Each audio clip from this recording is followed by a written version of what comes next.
Assalamualaikum warahmatullahi wabarakatuh. Ya, perkenalkan nama saya Kari Ramal Persani, NIM 614418173, Rombel Kesegaraan 2020. Ya, di sini saya akan menjelaskan tentang flowchart bisnis saya sendiri, yaitu tentang ketan pencok. Ketan pencok adalah makanan yang terdiri dari ketan dan pencok. Pencok adalah saus atau bumbu yang digunakan untuk mencocol ketan. Tekstur ketannya terasa lembut dan pencoknya yang terasa gurih karena terbuat dari kelapa parut. Yang membuat ketan ini bertekstur lembut adalah proses pembuatannya, yaitu dengan cara ditumbuk supaya padat ketika masih hangat. Kelebihannya itu sendiri, makanan ringan yang disukai oleh semua kalangan. Yang kedua, makanan ringan sehat dengan bahan dasar beras ketan. Yang ketiga, bisnis makanan ringan dapat dilakukan dengan modal yang cukup kecil. Yang keempat, bisnis makanan ringan dapat dilakukan di rumah dan secara online. Ya, kekurangannya itu sendiri, yang pertama, persaingan yang cukup tinggi di industri makanan ringan. Yang kedua, membutuhkan perizinan yang cukup ribet. Yang ketiga, produksi makanan yang tidak bersih dapat berakibat fatal bagi kesehatan konsumen. Ya, selanjutnya tujuan itu sendiri, yang pertama, membuat inovasi baru dengan menggunakan produk olahan beras ketan. Yang kedua, menjadikan alternatif makanan ringan yang sehat dan bergizi tinggi. Yang ketiga, membuka peluang bisnis bagi masyarakat umum. Ya, metodik pembuatan ketan pencok. Yang pertama, cuci beras ketan sampai bersih, kemudian rebus santan sampai mendidih dan sambil terus diaduk agar tidak pecah.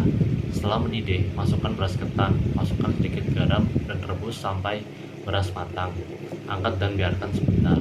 Yang kedua, panaskan air dalam panci pengukus, lalu kukus beras ketan yang sebelumnya sudah direbus. Prosesnya memasaknya sama persis dengan nasi biasa, sambil menunggu nasi ketan tanak sambil Anda menyiapkan pencoknya.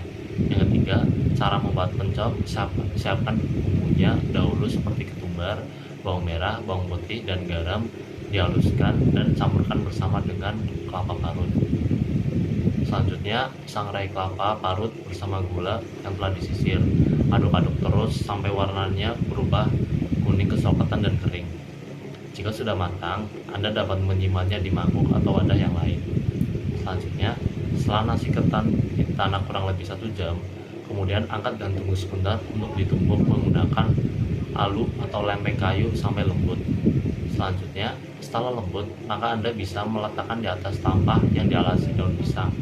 Anda bisa memotongnya sesuai selera. Selanjutnya, sajikan ketan pencok menggunakan piring yang telah dialasi daun pisang. Ya, selanjutnya, stage of business. Yang pertama, membuat deskripsi usaha. Yang kedua, menyusun strategi pemasaran. Yang ketiga, menganalisis pasar. Yang keempat, proses produksi. Selanjutnya, business development plan.